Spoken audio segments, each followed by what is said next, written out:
लोकसभा चुनाव की गहमा गहमी के बीच कुछ लोगों का अंदाज इतना अलग होता है कि लोगों की नजरें हट ही नहीं पाती। चलिए आपको कुछ ऐसे ही लोगों को दिखाते हैं।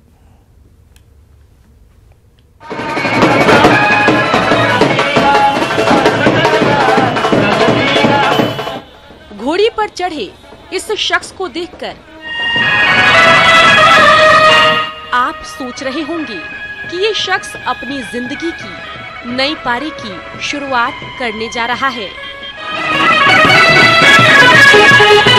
7 जन्मों के बंधन को निभाने के लिए 7 फेरे लेने जा रहा है। बैंड बाजा और बारात इसकी तस्दीक भी कर रहे हैं।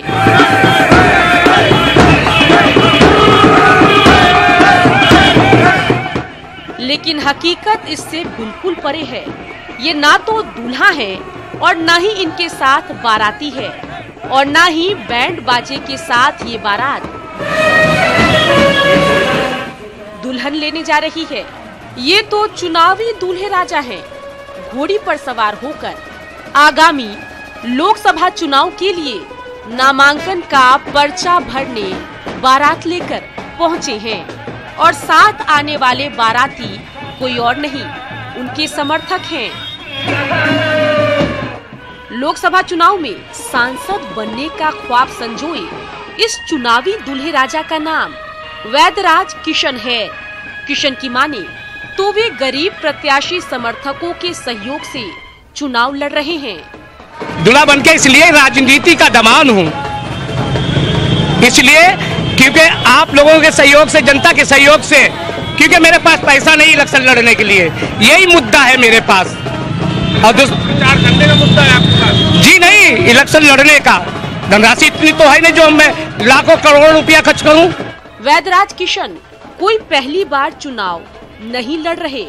इससे पहले भी इनके निराले अंदाज की चर्चाएं आम रही है।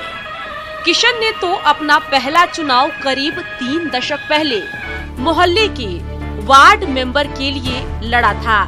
वे वार्ड पार्षद, विधायक, सांसद से लेकर राष्ट्रपति तक का चुनाव लड़ चुके हैं। पिछली बार उन्होंने यमराज की वेशभूषा में नामांकन किया था। एक बार तो वो अर्थी पर लेटकर मुर्दे के रूप में शव यात्रा के साथ पर्चा भरने पहुंचे थे। इलाके में वैद्यराज किशन धरती पकड़ के नाम से मशहूर हैं।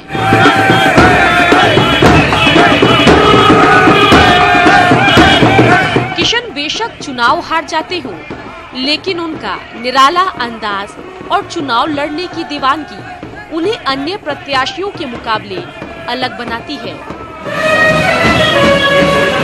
Bureau report, news 18 network. PM Narendra Modi के चौकीदार होने के बाद उनके समर्थकों में चौकीदार बनने का क्रेज है। पीएम की तरह दिखने के लिए नरेंद्र मोदी के मुखौटों से लेकर अब हर चीज बिकने लगी है। बिहार बीजेपी कार्यालय में एक दुकान लगी है जिसमें नमो टी-शर्ट से लेकर कैप, घड़ी तक मिल रही है और इस दुकान पर नमो समर्थक खूब खरीदारी कर रहे हैं और यह दुकान बीजेपी कार्यालय में अगले 1.5 महीने तक लगी रहेगी। दुकान का जायजा लिया हमारे सहयोगी भुजम पांडे ने।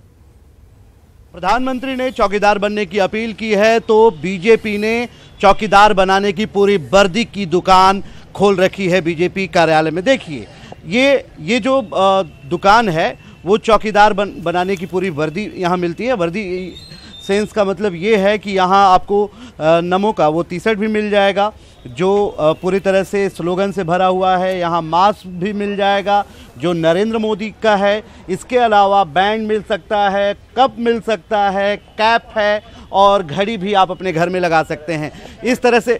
अच्छा ये बताइए, आप पहने रहिए। आप नहीं पहनेंगे। आप क्यों? आप प्रधानमंत्री क्यों नहीं बनना चाहते? एकदम बनना चाहते हैं, पूरा बनना चाहते हैं। क्यों अच्छा लग रहा है ये दुकान? बहुत दुकान अच्छी लग रही है और इस माध्यम से लोगों को प्रचार भी हो रहा है क्योंकि पब्लिक भी मोदी जी को ऐड करने में पूरी निष्ठा से जुटी हुई है और उनकी सरकार बनाने में। हम क्या क्या रखे हैं इस दुकान में? क्या क्या आप बेच रहे हैं? टी-शर्ट है, घड़ी हो गया, कप है, मोदी मास्क है, टोपी है, रिंग हो गया, अच्छा, पेन हो गया। कब तक दुकान रखेंगे? आज से शुरू किया है? महीना भर रहेगा सर। अच्छा, पूरे चुनाव तक रहेगा? यस सर, पूरा चुनाव तक रहेगा। अब देखिए ये जो दुकान है इसमें पूरी तरह से नमो मर्चेंडाइज करके ये दुकान लगाया गया है, बीजेपी कार्यालय में लगाया गया है। हमारे साथ महिला मोर्चा के अध्यक्ष हैं नामका सिंह। मैम, इस तरह का दुकान क्यों लगाया गया? ये लोगों की भावनाओं के अनुरूप है, जन भावनाओं के। जैसे कि आपने देखा जब मैं भी चौकीदार मुहिम चलाई गई तो करोड़ों लोग उसमें शामिल हुए। तो ये जो सारी चीज़ें हैं जन भावनाओं के अनुरूप हैं, लोग इसको चाहते हैं, पसंद करते हैं और उस तरह से रहना चाहते हैं। दुकान है वो नमो के नाम पर किया गया है और यहाँ जो स्टिकर है वो भी nation first party next self last, यानी कि ये पूरा स्लोगन दिया गया है बीजेपी की तरफ से और बीजेपी की तरफ से इस दुकान को लगाया गया है, जहां कार्यकर्ता आकर टी शर्ट ले सकते हैं, कैप ले सकते हैं, यहां तक कि नरेंद्र मोदी का मास्क भी यहां मिल रहा है। कैमसन मनीष जुनेजा के साथ विजम पांडे, न्यूज 18 पटना। बीजेपी के प्रदेश प्रवक्ता दीनदयाल वर्णवाल ने कहा है कि जिन सांसदों का टिकट कटा है वे बीजेपी के पुराने नेता हैं, सभी एकजुट हैं और मिलकर सभी 14 सीट जीतने का काम करेंगे। धनबाद में कीर्ति आजाद के कांग्रेस उम्मीदवार बनने पर बीजेपी नेता ने कहा कि जिस थाली में खाते हैं वही छेद करते हैं और ऐसे में जनता उन पर विश्वास नहीं करेगी। और भारतीय जनता पार्टी में सभी एक होकर चुनाव लड़ेंगे और चाहे वो राम टहल चौधरी जी हों या फिर रविंद्र पांडे जी हों, भारतीय जनता पार्टी के साथ देकर हम एक साथ मिलकर 14 का 14 लोकसभा चुनाव जीतने जा रहे हैं। कीर्ति आजाद जी जिस थाली में खाते हैं वही छेद करते हैं। जिस खाली थाली में खाकर जो अपना ही थाली में उसी थाली में छेद करे, उससे जनता कभी भी संतुष्ट नहीं होगी। और गिरिडीह के श्याम मंदिर में लोकसभा चुनाव की तैयारी को लेकर बीजेपी कार्यकर्ताओं की एक बैठक हुई और बैठक में पार्टी के संगठन महामंत्री धर्मपाल ने शिरकत की। उन्होंने दावा किया कि झारखंड में महागठबंधन का कोई अस्तित्व नहीं।